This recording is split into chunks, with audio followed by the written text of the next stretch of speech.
వేదికపై ఆసీనులైన easy SPF సంబంధించిన director general గారు అనిల్ కుమార్ గారికి, అదేవిధంగా హోమ్ స్పెషల్ చీఫ్ సెక్రటరీ గారు రవి గుప్తా గారికి, ప్రిన్సిపల్ గారికి,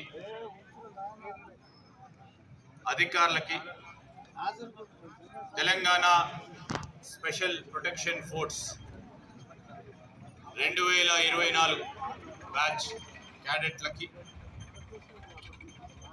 మరి బిడ్డల విజయాన్ని గుండెల నిండా ఆస్వాదిస్తున్న వారి తల్లిదండ్రులకి, పాత్రికేయ మిత్రులందరికీ మా హృదయపూర్వక నమస్కారాలు. ఇవాళ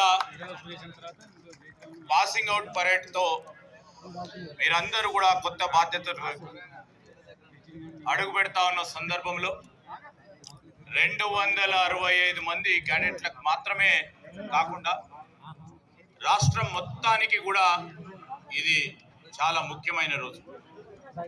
ఈ పరేడ్ మీరు కన్న కలలని సాకారం చేసుకొని రక్షకులుగా మార్చే అద్భుత కార్యక్రమం.